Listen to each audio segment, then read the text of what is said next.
कई साल, कई दशक बीत गए, लेकिन आज तक हम एक भी एमएलए नहीं बना पाए। लेकिन रीजन यही था। बड़ी स्टडी के बाद, तमाम बिंदुओं पर चर्चा करने के बाद ये निष्कर्ष निकला कि कहीं ना कहीं तो कमी हमारे अंदर ही है। जिस देश के अंदर कमेरा वर्ग की जो आवाज है वो बहुजन समाज पार्टी लेकर के चलती है, तो आखिर ये तमाम बड़ा तबका है जिसकी आवाज है, जिसकी ताकत ये बहुजन समाज पार्टी है, तो बहुजन समाज पार्टी इतनी ताकतवर क्यों नहीं है? वो तो संविधान है जो हमें सब कुछ देता है, बाबा साहब का। और बाबा साहब का संविधान नहीं होता तो शायद कुछ भी नहीं मिला होता। आज आपके रिजर्वेशन को खत्म कर दिया गया, आपकी नौकरियों को खत्म कर दिया गया, आपके सरकारी स्कूलों को बंद किया जा रहा है, लेकिन आप कुछ कर नहीं रहे।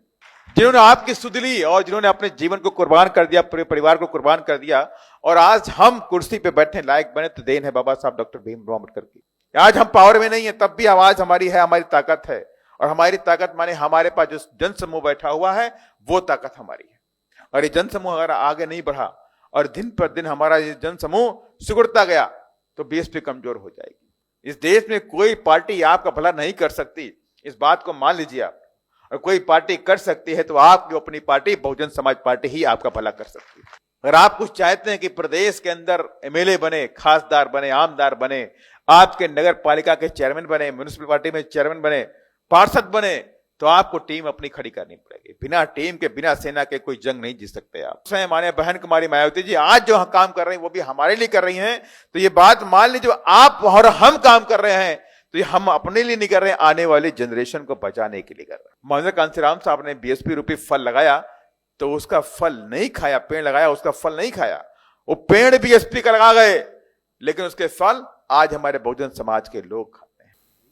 सर्वप्रथम करुणा के सागर तथागत गौतम बुद्ध, सामाजिक परिवर्तन के अग्रदूत, शिक्षा के जनक महात्मा ज्योतिबा फूले, आरक्षण के जनक कोल्हापुर विरासत के कुर्मी राजा छत्रपति साहू जी महाराज, भारतीय संविधान के रचयिता, बौद्ध सत्व, भारत रत्न परम पूज्य Baba Saheb doctor Bhimrao Ambedkar, BAMCEF DS4 Bahujan Samaj party के संस्थापक मान्यवर श्री कांशीराम साहेब एवं बहुजन समाज में जन्मे उन तमाम संतों, गुरुओं और महापुरुषों के चरणों में श्रद्धा के सुमन अर्पित करते हुए, साथ ही बहन कुमारी मायावती जी को अपना आदर्श नेता मानते हुए, और आज की महाराष्ट्र प्रदेश की प्रदेश सचिव और नागपुर जोन की संगठन समीक्षा की बैठक में हमारे बीच उपस्थित प्रदेश के प्रभारी जाधव जी, प्रदेश के अध्यक्ष डोंगरे जी और समस्त प्रदेश की हमारी कमेटी, और मेरे सामने बैठे तमाम बहुजन समाज पार्टी के जाबाज सिपाहियों, आप सभी लोगों को मैं क्रांतिकारी जय भीम करता हूं। क्योंकि समय कम है, सबका नाम लेना थोड़ा संभव नहीं है, और आज मैं इस समीक्षा बैठक इसलिए मैंने की कि लंबे अरसे तक महाराष्ट्र के अंदर रिजल्ट नहीं आया, और जिसमें कई साल, कई दशक बीत गए, लेकिन आज तक हम एक भी एमएलए नहीं बना पाए। लेकिन रीजन यही था। बड़ी स्टडी के बाद, तमाम बिंदुओं पर चर्चा करने के बाद ये निष्कर्ष निकला कि कहीं ना कहीं तो कमी हमारे अंदर ही है। आखिर हम जो हमारा जो ग्रास रूट है वहां तक हम पहुंच नहीं बना पा रहे हैं। हमारे पास वर्कर है, विचारधारा है, देश की नंबर 1 की विचारधारा हमारे पास है, हमारे पास महापुरुषों को जो आशीर्वाद है, महापुरुषों के बताए हुए रास्ते हैं, उसके बावजूद आखिर ये विचारधारा इतने ताकतवर क्यों नहीं बन रही?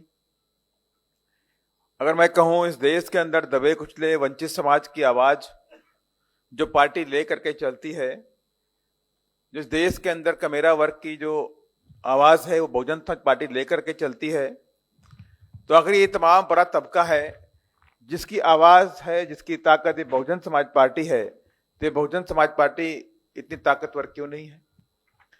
जो पार्टियां इन तमाम बड़े वर्ग को जो वंचित हुए, शोषित हैं, दबे कुचले हैं, कमेरा वर्ग है, इनके लिए कोई काम नहीं करती हैं, लेकिन वो पार्टियां आज देश की सत्ता पे सत्तासीन है। अगर आप इसको एनालिसिस करिए तो आपको लगेगा कि कहीं ना कहीं से हमारे उनके काम करने के तरीके में बड़ा जमीन और आसमान का अंतर है। उनके पास सारी ताकत है, बला की ताकत है, उनके पास मीडिया है, माफिया है, मैनेजमेंट भी है, पैसा भी है, सब कुछ उनके पास है, लेकिन उसके बाद भी उनको मेहनत करनी पड़ती है। अब आप समझ लीजिए कि जो भारतीय जनता पार्टी इस देश में आज नंबर 1 की पार्टी है, तमाम प्रदेशों में उनकी सरकार है, केंद्र में उनकी सरकार है, लेकिन उनके तमाम जो संगठन है, करीब 250-300 जो संगठन है, वो कंटिन्यूअस अपने काम को अंजाम करते रहते हैं। एबीवीपी से लेकर के दुर्गा वाहिनी, शक्ति वाहिनी, वनवासी कल्याण, आरएसएस की शाखाएं, वो रुकती नहीं है कभी भी, वो नॉन स्टॉप काम करती रहती है। वो कंटिन्यूअस अपने मूवमेंट को, अपने मिशन को चला रही, जबकि वो सत्ता में जहां जाएं तो ना भी करें। भाई वो तो सत्ता में है, केंद्र में भी सत्ता में बैठे हुए हैं, हर स्टेट के अंदर सत्ता में बैठे हुए हैं, लेकिन दे आर वेरी रेगुलर। वो अपने काम के लिए बड़े ही कमिटेड हैं और रेगुलर काम कर रहे हैं। वो मॉर्निंग में आकर के 5 से 6 बजे झंडा गाड़ करके पार्क में बैठ जाते हैं। डेली शाखा लगती है उनकी है, एक वीकली शाखा लगती है और एक मंथली शाखा लगती है।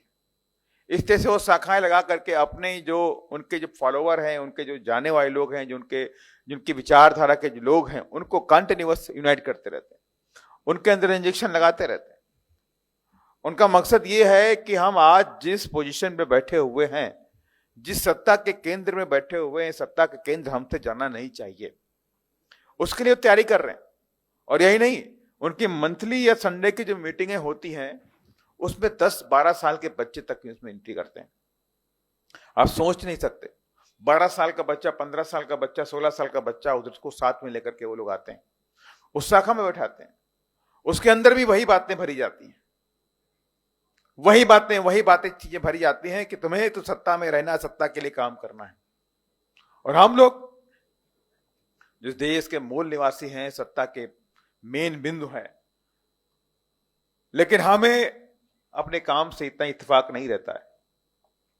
किसी के पास समय नहीं है तो कोई बीमार हो जाता है बार बार, कोई कम काम करता है, तो इतने काम से कुछ होने वाला नहीं है। अगर आप कुछ सच्चाई में करना चाहते हैं तो आपको अपना जो बैकग्राउंड है उसको चेक करिए। आज देश के अंदर जो सरकारें रही लंबे अरसे तक, उन लोगों ने तुम्हारी तरफ देखा नहीं है। किसी स्टेट में जाइए आपको सिर्फ इस देश के अंदर मजदूर बना के रखने की उनकी चेष्टा है। इस देश के अंदर तुमको दवा कुचदा बना के रखने की चेष्टा है। वो ये नहीं चाहते कि आप नौकरी करें, आप आगे बढ़ें, आप इंजीनियर बने, वो डॉक्टर बने, वो नहीं चाहते। वो तो संविधान है, वो तो संविधान है जो हमें सब कुछ देता है बाबा साहब का। और बाबा साहब का संविधान नहीं होता तो शायद कुछ भी नहीं मिला होता, हमको कुछ भी नहीं मिला होता। मेरे सामने जितने भी लोग बैठे हुए हैं, आप बताइए आज की डेट में जो पुराने लोग हैं जो नौकरी पा गए, उनको छोड़ दें तो मुझे ये बताओ कि पिछले 10 सालों में ऐसे कितने लोग यहां बैठे हुए हैं जिनके घर में सरकारी नौकरी आई है? 1, 2। मैंने 10 सालों के मेरे कार्ड चेक कर रहा हूं, मेरे सामने करीब 300 लोग बैठे होंगे, 300-350 लोग बैठे होंगे अप्रोक्सीमेट। 350 में 10 सालों में 1-2 नौकरी आई। और उसके पहले की मैं अगर बात कर लूं तो मेरी समझ से हर घर में एक आधे नौकरी जरूर रही होगी, पुरानी समय बात करूं तो। ये सच्चाई है, रियलिटी है। आज आपके रिजर्वेशन को खत्म कर दिया गया, आपकी नौकरियों को खत्म कर दिया गया, आपके सरकारी स्कूलों को बंद किया जा रहा है, लेकिन आप कुछ कर नहीं रहे। और जो आज की डेट में स्कूल खोले जाते हैं, प्राइवेट स्कूल खोले जा रहे हैं, उनकी फीस होती है 5,000 रुपए, 4,000 रुपए, 3,000 रुपए। आपको नौकरी दी जा रही है 8,000 रुपए की, 10,000 रुपए की, 15,000 रुपए की। कॉन्ट्रैक्ट बेसिस पे आपको सरकार रखती है तो 20,000 रुपए रखती है, तो 20,000 वाला भी 5,000 की अपने बच्चों की फीस जमा करके पढ़ा नहीं सकता।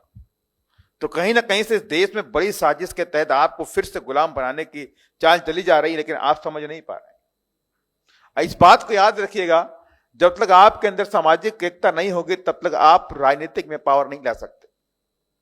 सामाजिक एकता लाना पड़ेगा। और ये काम किसका आखिर है? ये क्या काम सिर्फ बीएसपी के लोगों का है या बड़ी जमात का भी काम है? जो पीड़ित वंचित समाज के जो लोग बैठे हैं, क्या उनकी जिम्मेदारी नहीं बनती कि अपने नीले झंडे को, हाथ निशान को अपना लें और पूरे देश के अंदर एक नई क्रांति का बिगुल बजा दें? और पूरे बहुजन समाज के लोगों को जोड़ करके और हाथी की सरकार बना दें। ये जिम्मेदारी सिर्फ बीएसपी के वर्कर की नहीं है, ये हर देश के अंदर हर वंचित समाज के व्यक्ति की है, इस देश के अंदर हर पीड़ित समाज के व्यक्ति की है, इस देश के अंदर हर शोषित समाज के व्यक्ति की है। अगर आप इसके लिए काम नहीं करेंगे तो कोई काम करने के लिए ऊपर से नहीं आने वाला। आप 400-500 साल इस देश के अंदर गुलाम रहे, कोई भगवान नहीं आया आपको बचाने के लिए, कोई अवतार भी नहीं हुआ। अगर कोई आया तो आपके बीच में से आपका बेटा बन करके आया, बाबा साहब डॉक्टर भीमराव अंबेडकर, जिन्होंने आपकी सुध ली और जिन्होंने अपने जीवन को कुर्बान कर दिया, पूरे परिवार को कुर्बान कर दिया, और आज हम कुर्सी पे बैठने लायक बने तो देन है बाबा साहब डॉक्टर भीमराव अंबेडकर की।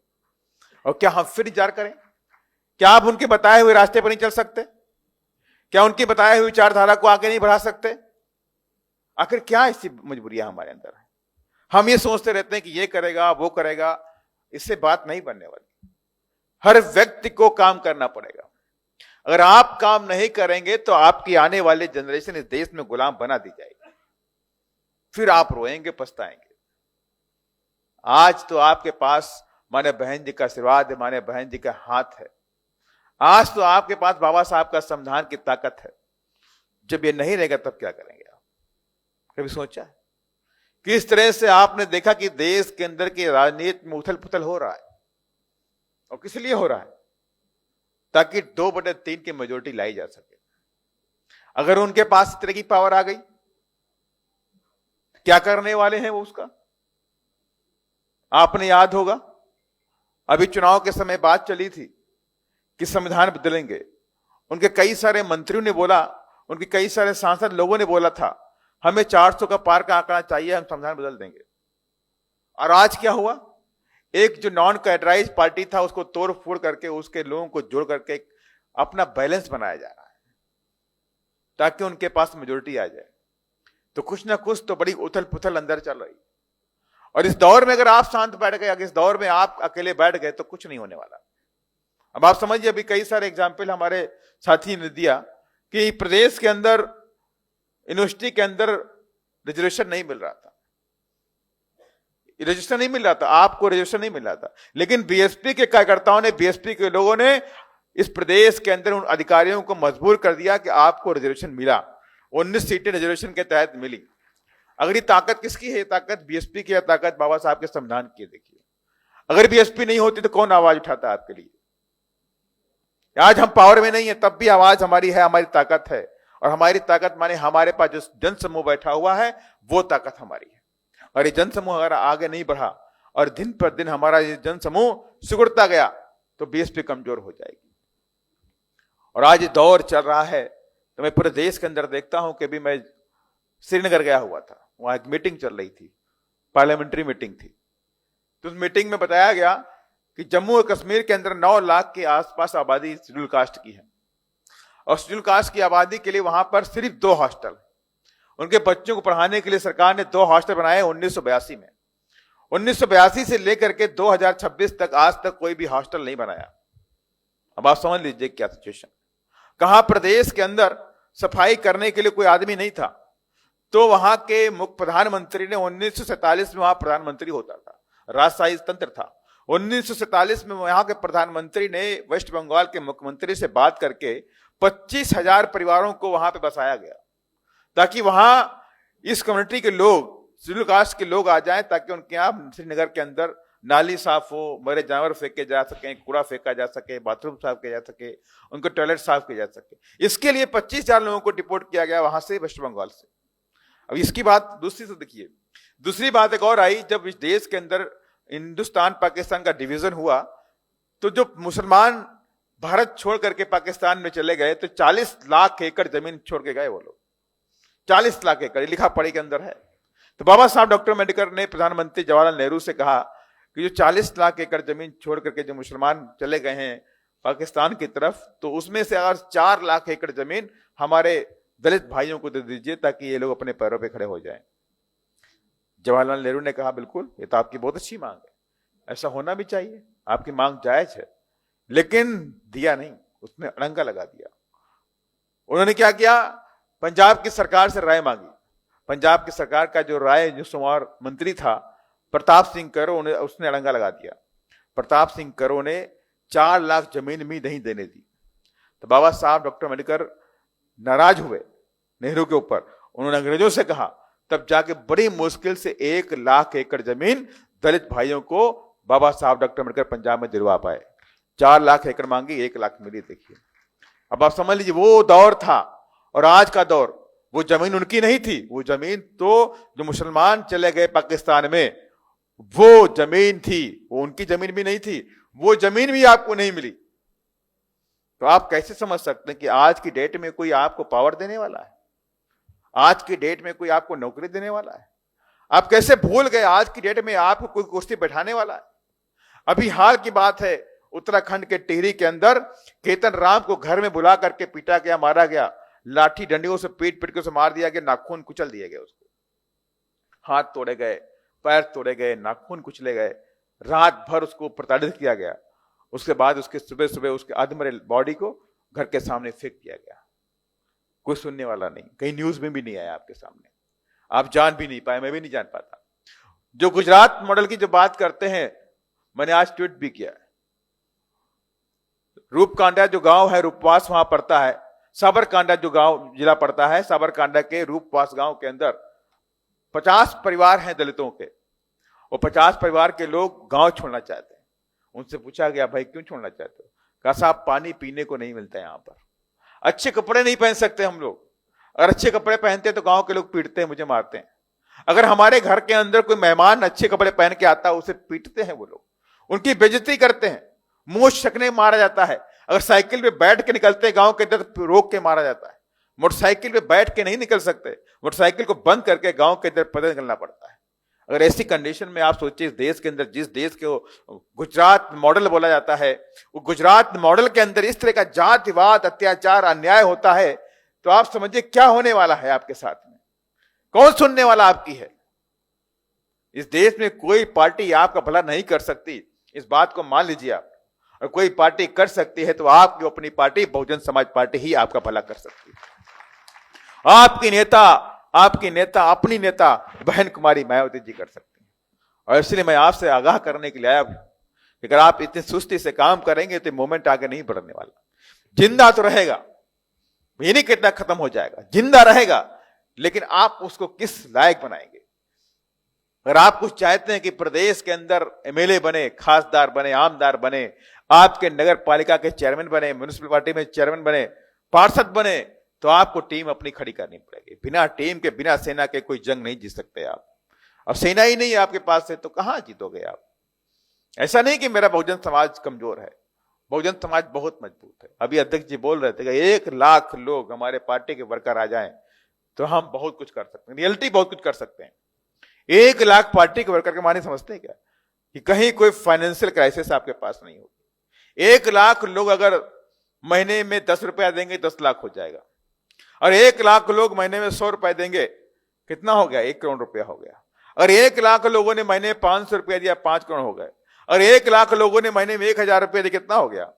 10 करोड़ रुपया हो गया। अगर 10-20 करोड़ रुपया आपने इकट्ठा कर लिया और चुनाव के समय आपने पार्टी के वर्कर्स को टिकट देके खड़ा कर दिया, आपने अपने पास से फंडिंग कर दी कि भाई 50 लाख तुम लो, 50 लाख तुम लो, तो हमारे जमीनी कार्यकर्ता जीत करके आमदार खासदार बन करके अपनी आवाज को बुलंद करेंगे। और ये उद्देश्य बाबा साहब का भी था, यही उद्देश्य मानर कांसीराम साहब का था, लेकिन हम शायद उस उद्देश्य से भटके हुए हैं।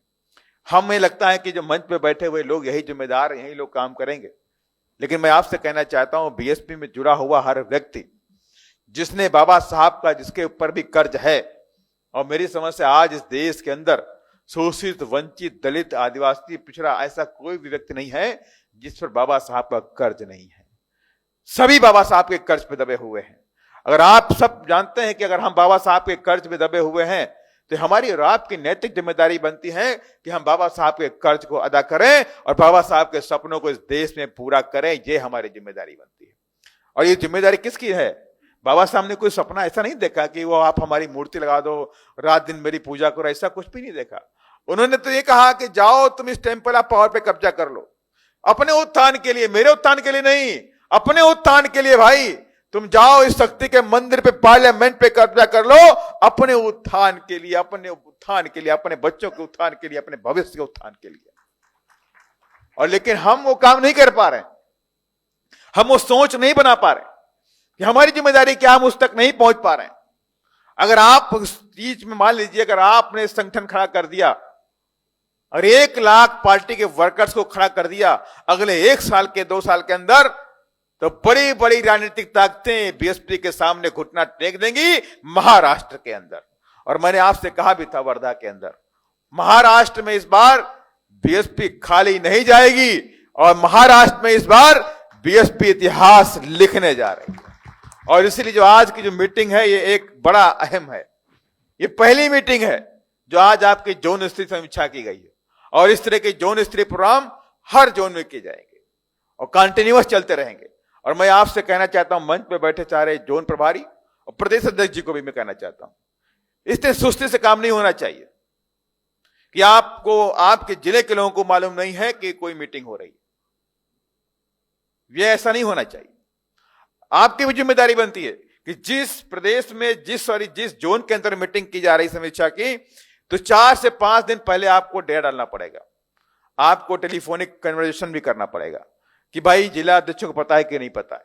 आप टेलीफोनिक बात करिए उनसे, हर जिले में जाइए, उनके साथ में उनको तैयार करिए कि समीक्षा बैठक में आना जरूरी है। कम्युनिकेशन की मैंने बात करी थी, अगर आप अपने संस्था के साथ में अपने साथियों के साथ में आपको कोई कम्युनिकेशन नहीं है तो बात नहीं बढ़ने वाली है। ये कम्युनिकेशन गैप जो आज हमें देखने को मिला है, इस तरह की कोई भी गलतियां अगली बार देखने को नहीं मिलनी चाहिए। अगर आप जो सिस्टम में आते हैं, पार्टी की समीक्षा हो रही है, तो हर चीज सिस्टम में होनी चाहिए, हर चीज रिटर्न में होनी चाहिए कि साहब ये मेरी विधानसभा कमेटी है, ये बूथ कमेटी बनी है, ये रिटर्न में है हमारे पास। आप टाइप नहीं करा पा रहे हैं, कोई बात नहीं, हाथ से लिखिए, उसको हाथ से लिख के लाइए कि भाई ये कमेटी मैंने बना के रखी, साहब ये देख लीजिए, समीक्षा हो गई। वो देखने में अच्छा लगता है, सिस्टमेटिक वे में काम करना देखने में अच्छा लगता है। अनसिस्टमेटिक वे में कोई काम अच्छा लगता नहीं है। और मैं फिर से कह रहा हूं, जो भी पार्टी के कार्यकर्ता अच्छा काम करेंगे, ईमानदारी से काम करेंगे, तो वो आगे बढ़ेंगे। और मेरा मकसद यहां पार्टी को बढ़ाना है, किसी व्यक्ति विशेष को बढ़ाना नहीं है।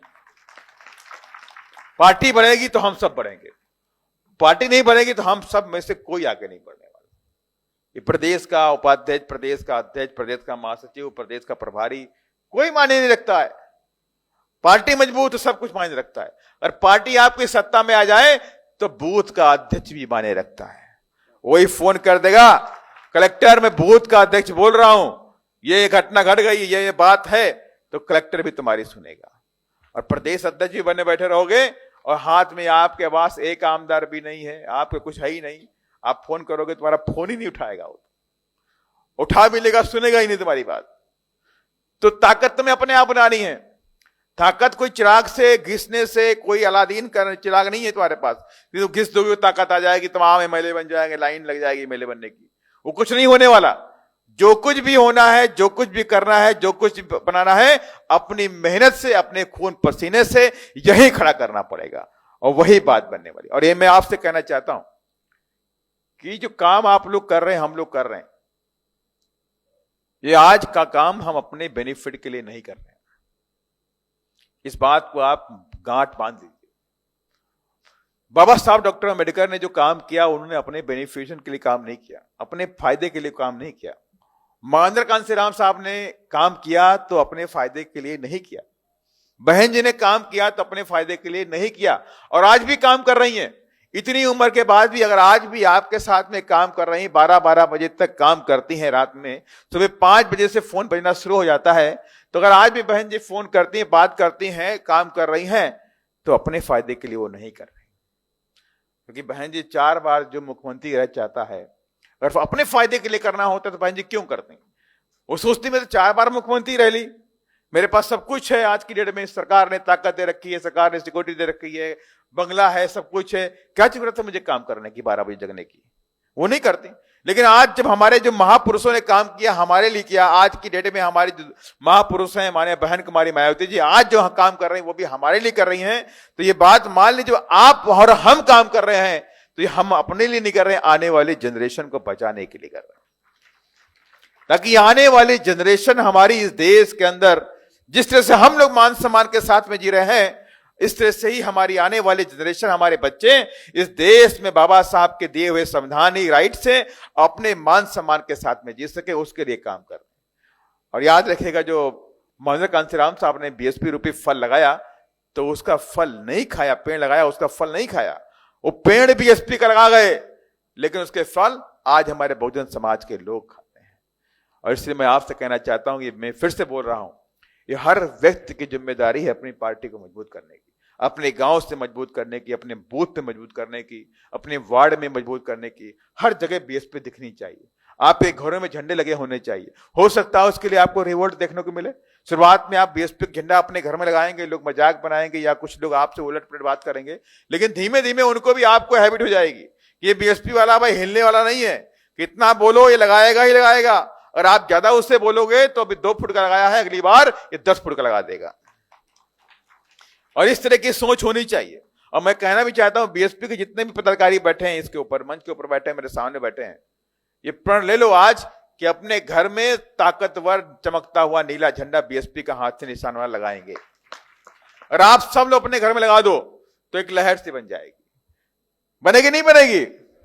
अच्छा सही से बताओ, कितने घरों में झंडा लगा हुआ है? सही दिल से बोलना। अभी बहुत लोग लगा नहीं देखे, मोस्टली 50% लोग घर में लगा हुआ झंडा। मंच वाले बताओ भाई, तुम पक्का लगाए?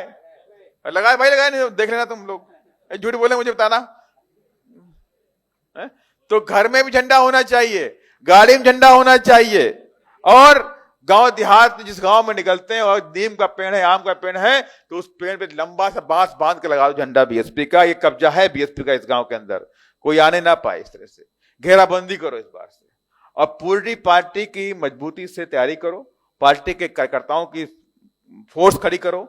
सेना की भर्ती से बोलते हैं हम लोग, होता कि नहीं होता? अगर आप जंग लड़ेंगे तो सेना चाहिए ही चाहिए आपको। और ये तो सत्ता की जंग है भाई, जिस सत्ता के लिए हमारे महापुरुष कुर्बान हो गए, जिस सत्ता के लिए हमारे बाबा साहब डॉक्टर अम्बेडकर सत्ता चाहते सत्ता मिल जाए हमारे बहुजन समाज के लोगों को, जिस सत्ता के लिए महेंद्र कांशीराम साहब कुर्बान हो गए, वो सत्ता इतनी आसान नहीं है कि आप सोचे कि हम छोटे से काम करके बस ऐसी ऐसी छोटी मोटी मीटिंगें करा करके, ये समीक्षा करा करके उससे सत्ता मिलने वाली है। ऐसा नहीं मिलने वाली है। जब समीक्षा अगर अगली बार हो तो इसमें से एक कुर्सी भी ना बचे, और बीच में जो आपके गैप बचा है इसमें बचने भरे बैठे हों लोग, इधर में बुलाओ कि यहां बैठा लो लोगों को, यहां बैठो आकर के, तब तो समझ लेना पार्टी मजबूत हो गई है। वरना ऐसे कुछ नहीं होने वाला। देखिए, क्योंकि मेरा समय है 5:30 की 6:30 की फ्लाइट है, आई थिंक 5:30 हो भी गया, तो मैं फिर से समीक्षा करूंगा। और अभी मैंने नांदेड़ जी को दे दिया है, कहां गए वो, मनीष कांवड़े जी को मैंने समय दे दिया है। 5 तारीख को संडे उनकी समीक्षा होगी। 5 है 4 है, हाँ 4 तारीख को प्रदेश की बैठक होगी। और प्रदेश की बैठक में जोन के इंचार्ज अपना अपना जो फोल्डर है 1 महीने का जो काम जोड़ करके फोल्डर बना के लेके आएंगे, और वो फोल्डर जमा करेंगे। वो फोल्डर चेक किया जाएगा, चेक करने के बाद ही मीटिंग स्टार्ट की जाएगी। और मैं 1 दिन पहले रात में पहुंचूंगा या मॉर्निंग पहुंचूंगा, लेकिन बिना फोल्डर के जांच किए कोई भी मीटिंग नहीं करेंगे। और मीटिंग में कोई भाषणबाजी नहीं होगी कि आओ तुम भाई 2 भाषण, तुम 2 खड़े होकर के, ऐसा कुछ भी नहीं होगा। अपने काम की रिपोर्ट दीजिए और काम को, अगला काम क्या है उसको लेकर के जाइए। भाषणबाजी करनी है आप क्षेत्र में जाके करो, अपने गांव में करो, कैडर में करो, सब कुछ करो, लेकिन समीक्षा बैठक में या प्रदेश की बैठक में या कोई भी इस तरह की स्पीचबाजी नहीं होगी। और मैं इन्हीं सब बातों के साथ, बड़े उम्मीद के साथ कि आप सभी लोग बाबा साहब के इस मिशन और मूवमेंट को, महेंद्र कांशीराम साहब के सपनों को और बहन जी के सपनों को पूरा करने के लिए जी जान लगा देंगे। और इन्हीं सब बातों के साथ मैं अपनी वाणी को विराम देता हूं। जय भीम।